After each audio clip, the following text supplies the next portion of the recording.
Du hörst die zweite von 6 Folgen vom Podcast «So Long Covid». Die 6 Folgen sind aufbauend. Falls du die erste noch nicht gehört hast, fangst du am besten dort an. Guten Morgen. Ich hoffe, du hast gut geschlafen. Ich habe gut geschlafen. Ich habe gedacht, vielleicht ist es ja gar nicht so eine schlechte Idee, Sprachnachrichten zu schicken. Die kannst du vielleicht ein bisschen angenehmer hören als schriftliche Nachrichten. Der Jan, mein Partner, ist in einer Reha-Klinik für Long-Covid-Betroffene. Das ist im Frühling 2024. Wie war dein Abend? Bist du gut angekommen? Er hat eine grosse Belastungsintoleranz, kann nur wenige Schritte pro Tag laufen und ist leicht und lärmempfindlich. Am Bildschirm etwas lesen ist nicht wirklich möglich. Darum kommunizieren wir über Sprachnachrichten. So gut es geht. Hallo Zita.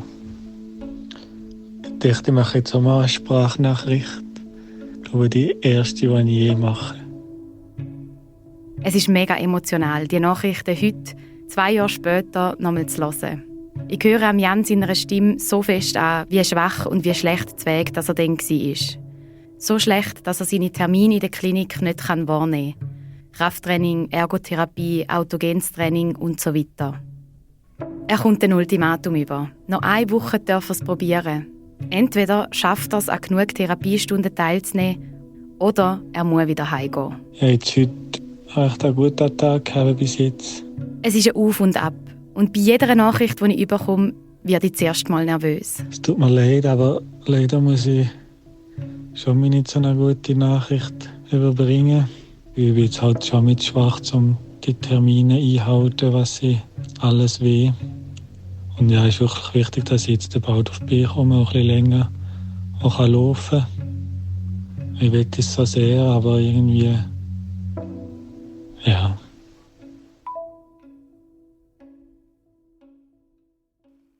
Der Jan tönt für mich ein bisschen wie ein anderer Mensch. Und das alles ein bisschen wie ein anderes Leben.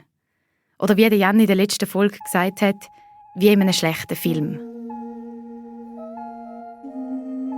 Ich bin Zita Bauer, Sozialanthropologin und Journalistin. Und in diesem Podcast erzähle ich Geschichten wie die von Jan. Von Menschen, die an Long-Covid erkrankt und wieder genesen sind. Was können wir von ihnen lernen? Was war es, das die Kehrtwende gebracht hat? Wie haben sie zurück ins Leben gefunden? Das ist «So Long Covid», Folge 2, «Aha-Moment».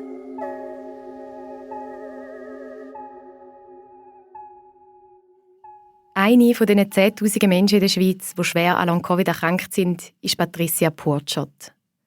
Es ist ein heißer Sommertag und wir treffen uns an einem Ort, der eine spezielle Bedeutung hat für sie. In diesem Gebäude war die Vorlesung? Patricia Purtschott ist Philosophin und Professorin für Geschlechterforschung an der Uni Bern. Wir stehen zusammen vor einem Gebäude, wo sie im Frühling 2022 unterrichtet hat. Und was hast du für eine Vorlesung gegeben hier drin? Das war eine Zusammenarbeit von den Gender Studies mit der Medizin. Und ich habe da mit meinen Kolleginnen die Einführungsvorlesung gemacht in dem Hörsaal, in dem Haus. Der Hörsaal, das Haus, gehört zum Inselspital, dem Universitätsspital Bern. Ein Jahr nach dieser Vorlesungsreihe, im Frühling 2023, ist Patricia zurück auf dem Gelände. Das Mal aber im Bettenhaus, als Patientin. Und dann bin ich da irgendwo im oberen Teil, ich weiss nicht mehr, in einem der höheren Stücke, vielleicht 10., 11., so. Gleich wie der Jan kann auch Patricia zu dem Zeitpunkt nur noch wenige Meter pro Tag laufen. Genau, und der Bereich jetzt zwischen dem alten Bettenhaus und dem Vorlesungssaal, ich weiss auch nicht, das sind... Wie viel ist das?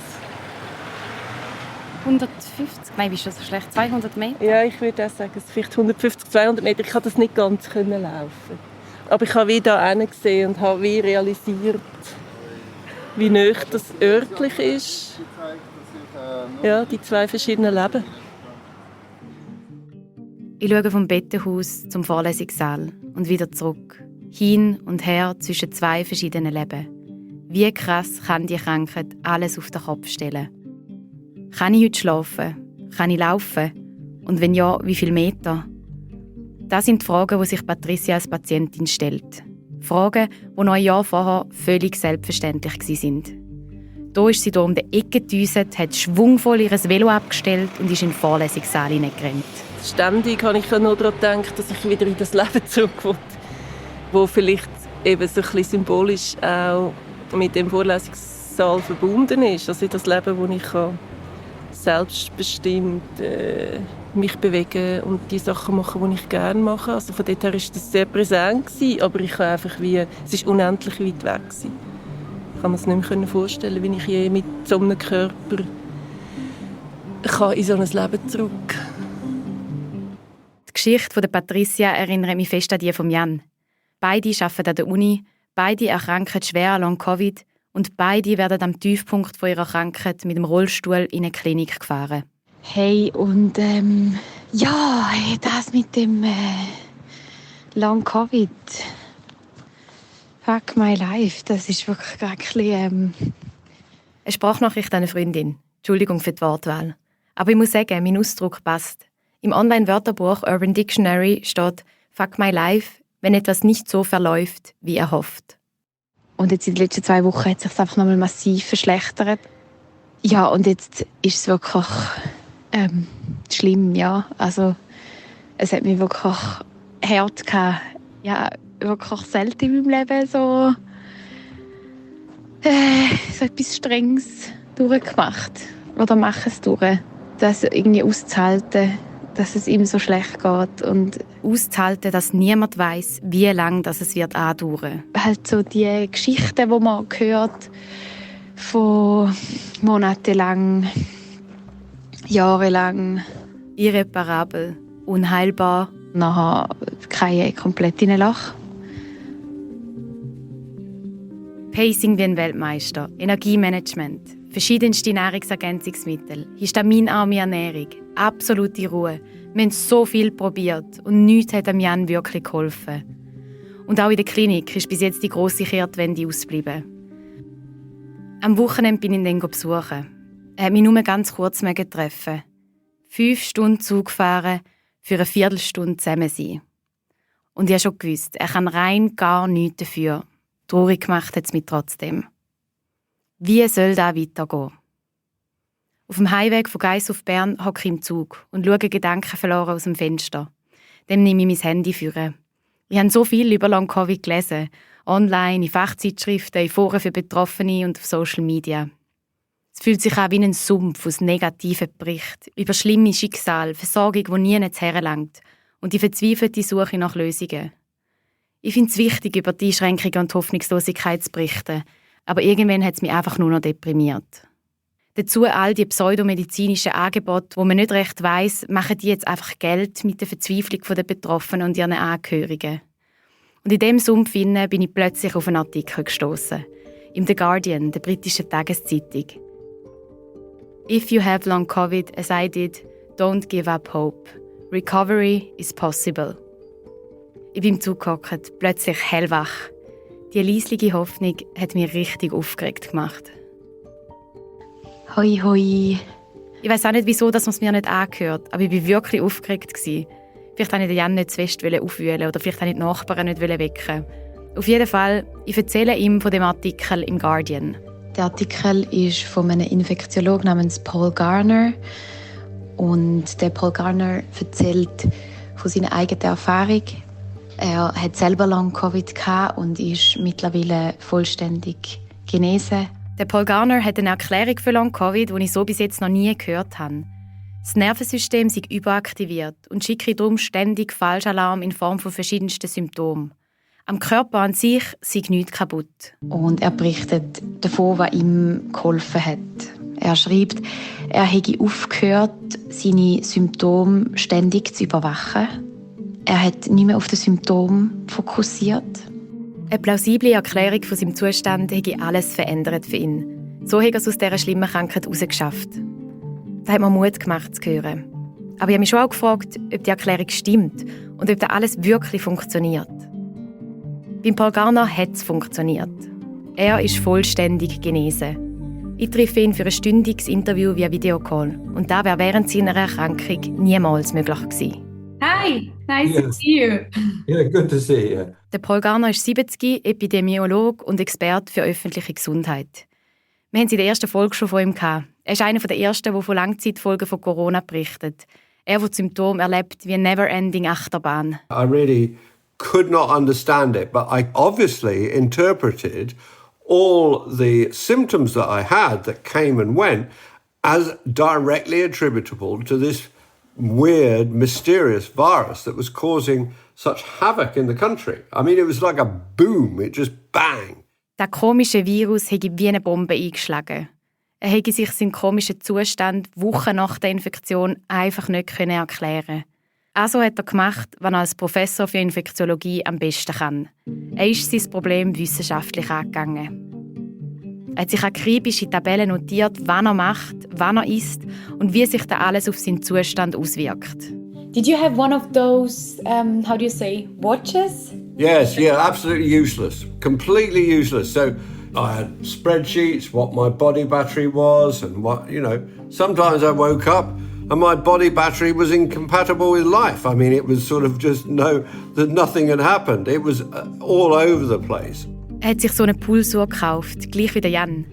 Die war aber für gar nichts. Seine Beobachtungen haben null Sinn gemacht. Du merkst, der Paul Garner ist jemand, der Klartext redet. So auch über den Moment, wo alles verändert hat. It is a bit like a switch. It's an aha moment.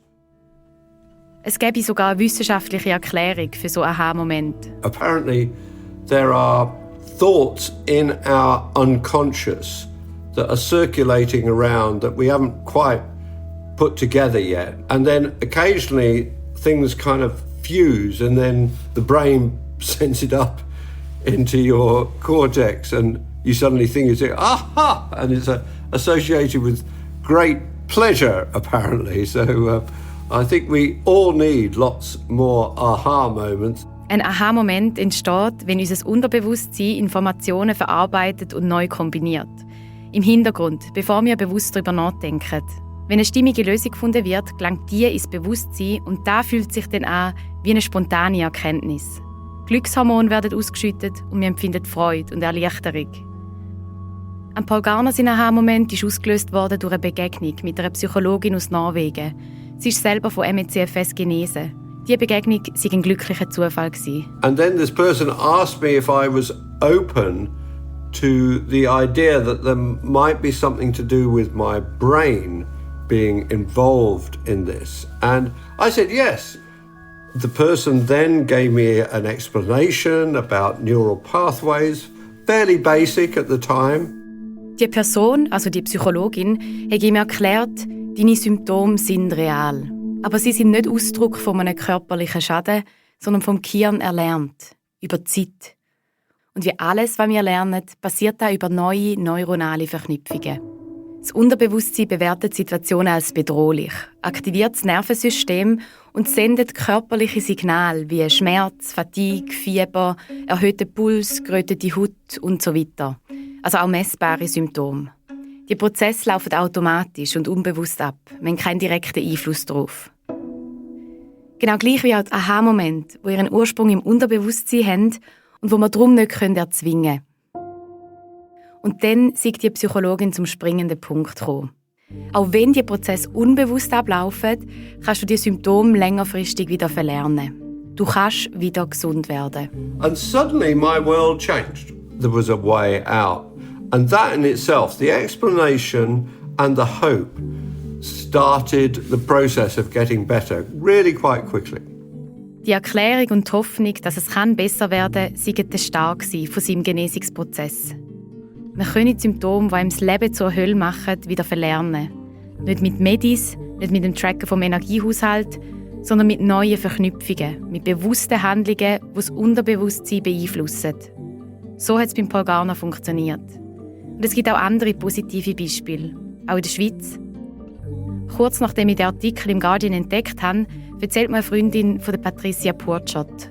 Professorin am interdisziplinären Zentrum für Geschlechterforschung. Und auch da erzähle ich Jan sofort in einer Sprachnachricht. Und dass sie genau das gemacht hat, dass sie wie ihr Hirn überlistet hat, oder vielleicht ist überlistet das falsche Wort, aber neu trainiert hat auch. Und auch sie ist genau so daraus herausgekommen.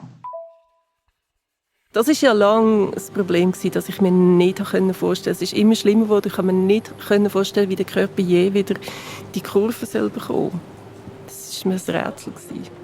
Das war im Frühling 2023. Patricia ist seit vielen Monaten krank. Sie ist ratlos. Wie soll es jemals besser werden? Nachdem es wie ein Abwärtsschlaufe war, lange Zeit, die ich nicht unterbrechen konnte, obwohl ich wirklich alles gewissenhaft gemacht habe, was man mir gesagt hat, wirklich also mit aller Disziplin und Willenskraft, die ich habe, und die ist ja nicht klein, ist es eigentlich immer schlechter gegangen. Und dann hat es eben den Turning Point gegeben. Und dort hat sich das Gefühl eingestellt, ich bin zwar noch wahnsinnig weit vom Fernseher, aber ich habe gemerkt, okay, irgendwie bekomme ich wieder Boden unter die Füße. Wo sie im Spital ist, macht auch Patricia eine Entdeckung, die alles verändert. Wo sie mir davon anfängt zu erzählen, fangen irgendwo Kirchenglocken an zu läuten. Wie wenn sie untermalen würden, wie wichtig das ist, was passiert ist. Genau, eigentlich das Entscheidende ist tatsächlich hier passiert. Das ist ein Zufall, weil ich da in diesen wenigen Momenten, wo ich pro Tag aufs Handy oder auf Social Media oder aufs Internet, das war ja sehr eingeschränkt, auch wegen meinen... Die kleinste Anstrengung löst ganz schlimme Symptome aus. Sie kann nur wenige Minuten pro Tag am Handy sein.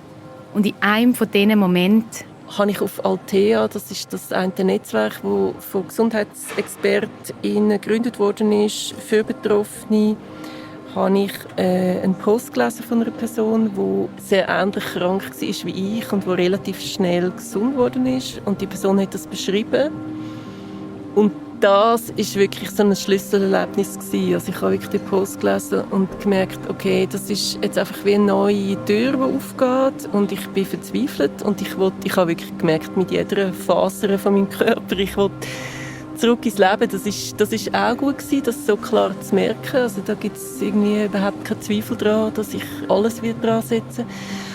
Und sie hat in dem Post das beschrieben als quasi das Nervensystem, das aus dem Ruder gelaufen ist. Das war ihre Formulierung.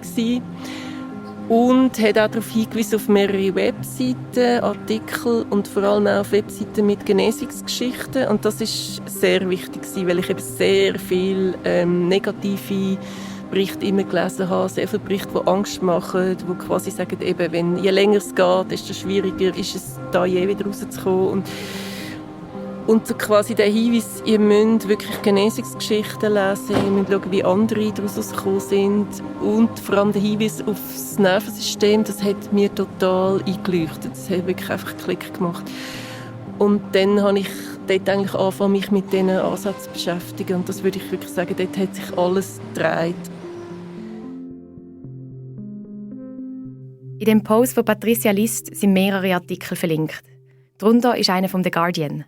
If you have long COVID, as I did, don't give up hope. Recovery is possible.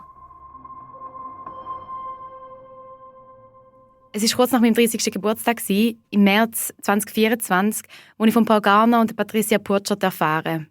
In dieser Woche, wo Jan seine letzte Chance in der Reha-Klinik bekommen hat. Es hat sich angefühlt wie ein verspätetes Geburtstagsgeschenk.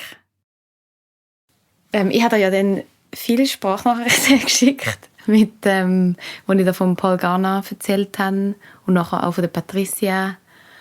Magst du dich noch erinnern, was du dir gedacht hast über die Ideen und den Ansatz, den ich dir davon erzählt habe? Also zuerst mal waren es sehr viele Sprachnachrichten. Viel zu viel, dass ich alle hätte hören können. Aber es hat mich auch sehr fest Wunder genommen. Vor allem konnte ich mich gerade sehr fest identifizieren eigentlich. Wir hören zusammen eine Sprachnachricht aus dieser Zeit. Hallo Zita. Das war dann Wochen später, weil du ja irgendwie Zeit gebraucht hast, um dich mit diesen Sachen vertraut zu machen. Hat es einen Tag gegeben, wo du mir viele Sprachnachrichten geschickt hast? Nein, das weiß ich gar nicht. Weißt du gar nicht? Nein. Ich glaube, das war da, wo du das Video vom Schubiner geschaut hast. Nochmal gut an das Video zu hören. Und ich bin überzeugt von dem Schubiner.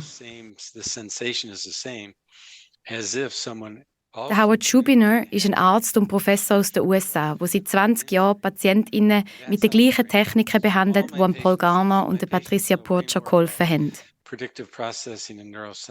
Ich mag mich auch noch erinnern, dass ich das Gefühl hatte, dort hat bei dir irgendwie wie etwas geswitcht. Also, oder das ist irgendwie nochmal auf eine andere Art Vertrauen gefasst.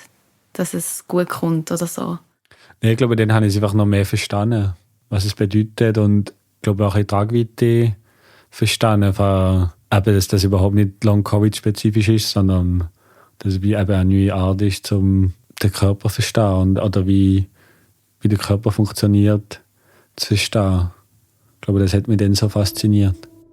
Ich weiss noch, dass ich mich mega gefreut habe, dass der Jan Vertrauen gefasst hat in die Idee, dass es gut kommen könnte, dass Genesung möglich ist. Aber er ist zu dem Zeitpunkt ja immer noch in der Klinik, schwer krank und ziemlich allein mit dieser neuen Information. Eine Nachricht von dazumal. Es hat halt eben um mich so ein bisschen Phasen, wo man ein bisschen zweifelt, weil es halt wirklich schwierig ist. Aber also jetzt bin ich 100% überzeugt, dass das der Weg ist und ich freue mich auch, jetzt da zu gehen. Aber irgendwie hier in der Klinik tut das hat überhaupt niemand den Ansatz, sondern es ist wie so vorausgesetzt, dass man das gar nicht heilen kann. Long-Covid als unheilbare Krankheit, diese Darstellung hat Jan gekämmt. Er hört immer wieder, dass es in erster Linie darum geht, Krankheit zu akzeptieren und Überbelastung zu vermeiden, weil es eben sonst chronisch wird. Das ist das dominante Narrativ, nicht nur in der Klinik, auch in der Long-Covid-Sprechstunde, von betroffenen Organisationen und in vielen Medienberichten. Es gibt Menschen, die seit Jahren, ja sogar Jahrzehnten unter ME/CFS leiden. Und jetzt berichten Betroffene, dass sie genau diese Krankheit überwunden haben. Und nicht nur das. Berichtet wird auch von einer neuen Erklärung für die bisher unerklärten Symptome. Und die chronifizierten Symptome, die das Leben so fest einschränken können, die können wir wieder verlernen. Wir können vollständig genesen. Es gibt aber auch eine andere Sicht auf diese Sache. Man kann auch sagen, das sind weitere Behauptungen, die kursieren, wie es so viele gibt.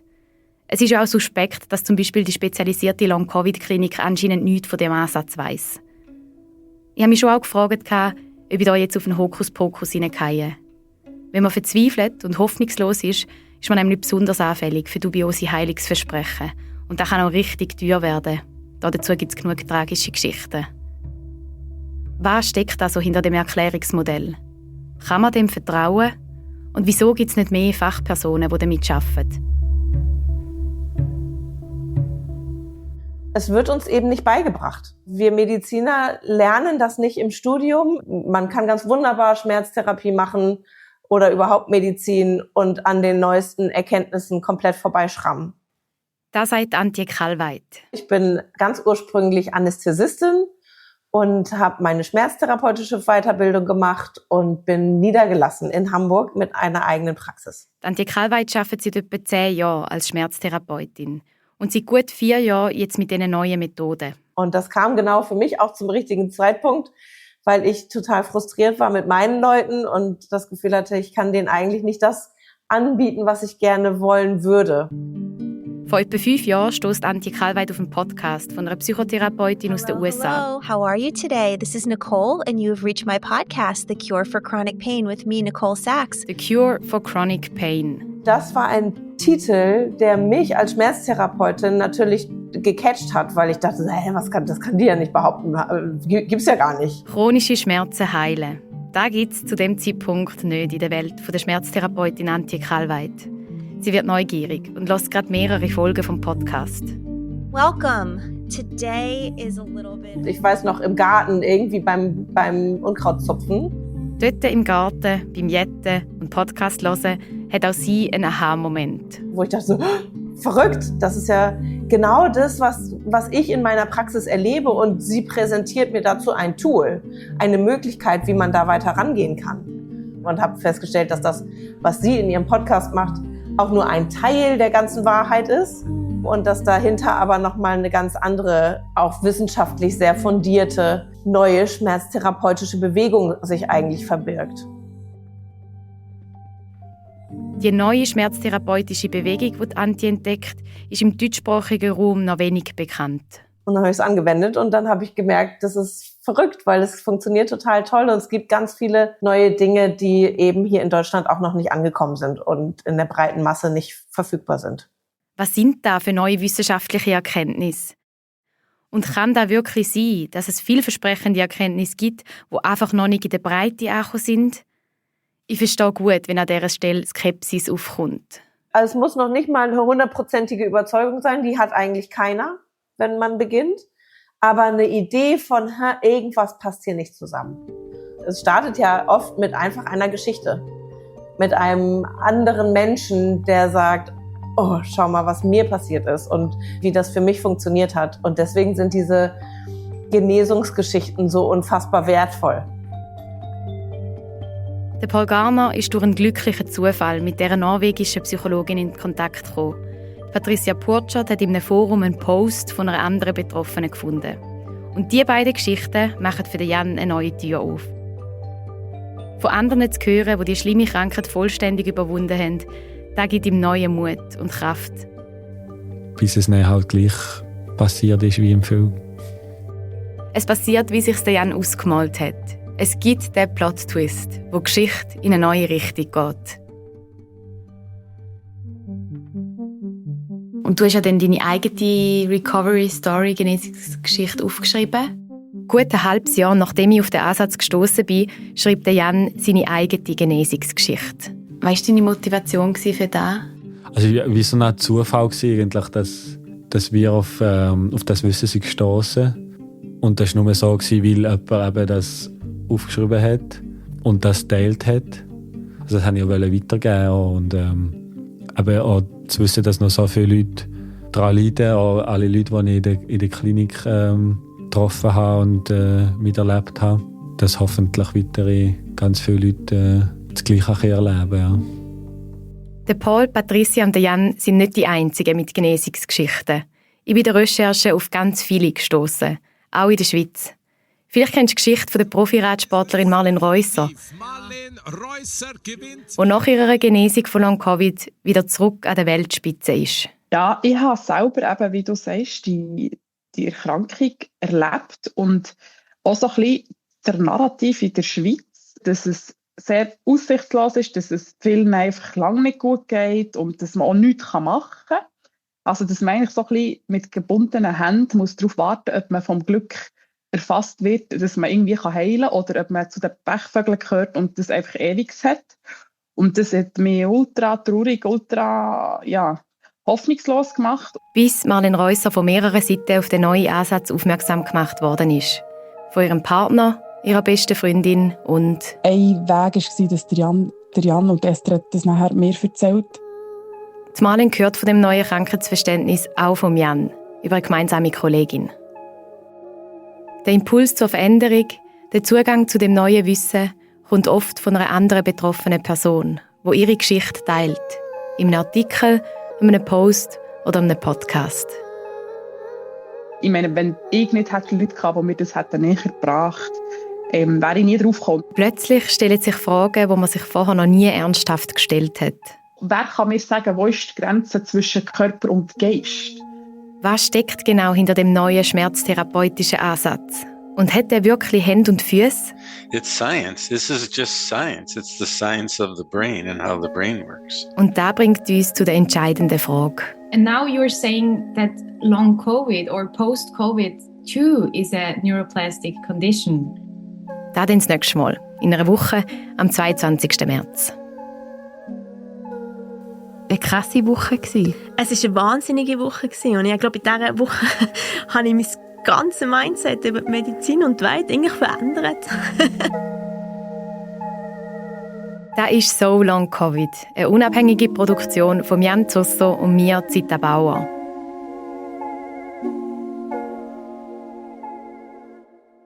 Wenn dir der Podcast gefällt und du das Thema wichtig findest, freuen wir uns mega, wenn du ihn weiterempfiehlst. Und eine Bewertung im App hilft uns, dass wir von anderen gefunden werden.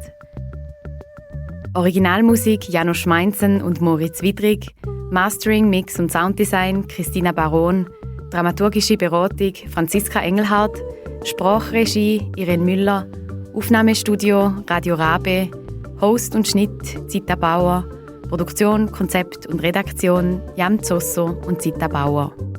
Alle Infos über den Podcast findest du auf solongcovid.ch.